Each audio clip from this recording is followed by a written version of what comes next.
model railroader fans,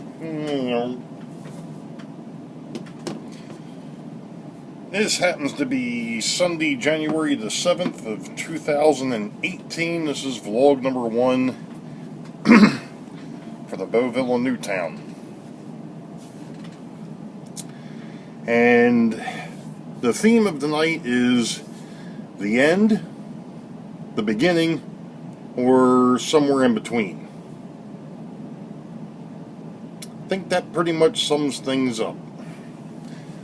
Because I'm not sure, I'm sure you've seen it, but the YouTube Model Builders actually did a live show in December. Unfortunately, I was on vacation and I missed the live show. But apparently, the live show is going to be going on a hiatus for a while.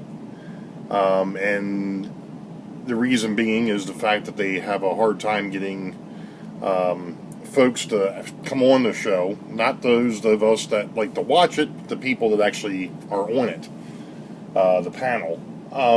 And apparently some of the other the Tuesday and Thursday shows are starting to get more of a following now. So apparently, at least for a little bit, the live show, YouTube Model Builders live show, is going to be going away for a little bit.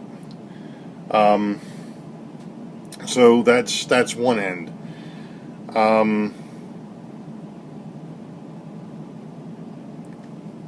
But where to go with the next one? Been thinking about some things on my own level. And I'm not sure what's going to happen or what I'm actually going to end up doing, and I'm actually going to kind of ask the folks that are over there, those of you that are watching, as to whether you would be interested in me doing something a little bit different. I know I'm usually in here just about every Sunday, or I at least try to be. But I'm beginning to think that maybe it's a bit much. And to be honest, if last year was any indication, there's 52 weeks in a year, and I basically did 25 vlogs, real ones, if you really want to get down to it. And I really don't have a whole lot going on over here yet. Kind of hoping that I might get into some things this year. If I do, then maybe they'll come a little bit quicker. If I go ahead and I decide I'm actually going to rip into this thing and tear it apart and put everything away and start over. But I'm not sure. So the vlogs may end up going back to maybe only being once every 2 weeks or maybe once a month. I don't know. I think it's going to probably come down to more or less what time allows.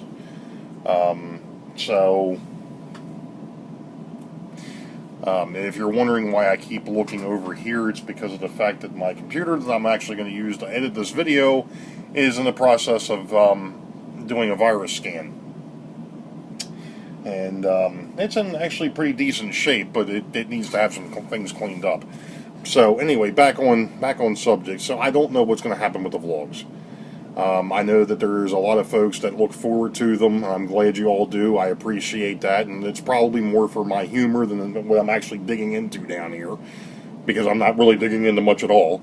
But that's great. I appreciate the following. I really do. But I'm thinking I might just kind of back off a little bit. But with that being said, one of the things that I have been thinking about since I heard today that they were going to scale back the live show, and this was just kind of one of those things, I may or may not do it. I don't know. It was a thought. And it's nothing against, and I know I've talked about this off and on numerous times, those of us that run DC, direct current, the old style, the old school,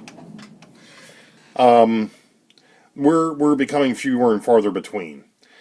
And to the point that I think there's quite a few people out there, and I don't know how many it is, and I'm just going to say quite a few. It may not be that many. But, and I've mentioned this in a vlog probably back in 2016 about, to a point, model railroading or the railroading industry, model railroading industry in itself, is starting to price itself out of the beginners and really pushing themselves on the experts. There's nothing wrong with that. I mean, I get it. I mean, the guys that have been doing this stuff for years, that are switching over to DCC with the sound and the lights and so on, I think it's great. I really, really do. And if you've got this humongous room that your layout is sitting in, and maybe you don't, but to me, for the little bit of space that I've got down here, it's just not feasible. To me, it's the expense of it. The expense side of it is one of the things that really pushes me away. But at any rate, because of the fact that I watch some of the other forums on Facebook, mainly the budget model railroaders, and there's a few others, and the subject has come up more times than not about basic model railroading, the bare bones minimal to have a train run. Well, to be honest, this 13-foot by 11-foot monster that I've got sitting over here, and I call it a monster because it really is to me, and I want to make it bigger. But this 13-foot by 11-foot layout that I've got sitting over here, and I use that term layout loosely because it is DC, because it's loops, because it is what it is, and the fact that all the stuff that I'm running is from the 60s, 70s, and early 80s, which most people would consider garbage. Again, to me, it's how you take care of it. And we've gone over that before, too. Sometimes pardon my French, but sometimes you can actually polish a turd and make it look good. So what I was thinking about doing, now I'm sure I've started to bend a few ears. What I'm thinking about doing is maybe a once a month live show via YouTube, and I actually went in through the YouTube Model Builders thing the other day, and I found out how they do it. So I'm kind of thinking about maybe doing a somewhat live show that really goes over the basics. For the folks that are beginners, for the folks that they've got young kids or young nieces and nephews, and they don't want to go out and spend $300-400 on a locomotive for fear it's going to end up on the floor. Unless, of course, that's where it starts. That's a completely different story. But, for those that just want to break in, that want to get in, they want to see if this is for them. And they don't want to spend the big bucks to get into it. Going to a train show, picking up something secondhand. Going on eBay or eBay and picking up something secondhand. Picking up something secondhand off of one of the Facebook pages. Whatever. But giving them the basics, how do you wire one of these things if you just want to stay DC? How do you do scenery for basics? Very on the what I would consider the cheap side. How do you do certain things? How do you do this?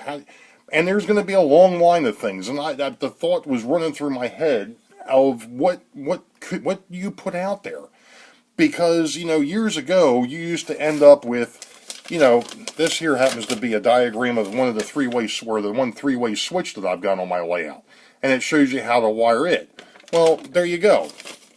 The library out of this stuff years ago. And it was one of the things that was brought up on the YouTube Model Builders is years ago, when you wanted to learn something. Where's one of my books? Hold on a minute. I should have done this ahead of time, but I didn't. Of course. Hindsight's always 20/20. Oh, what did I do with them?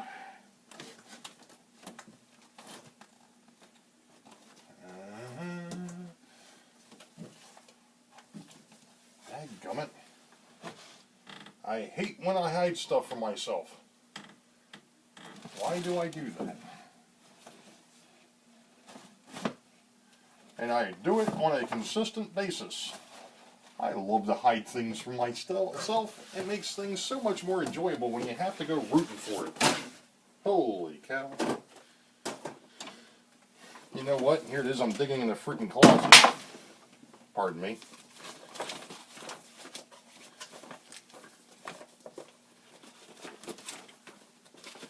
Oh yeah, they're all right here. But years ago, each one of the manufacturers or whatever, they would print books like that. Or Lynn Westcott's 101 track plans. You know what the 101st one was? If I Had a Million. Boy. I don't know what I would end up with like that.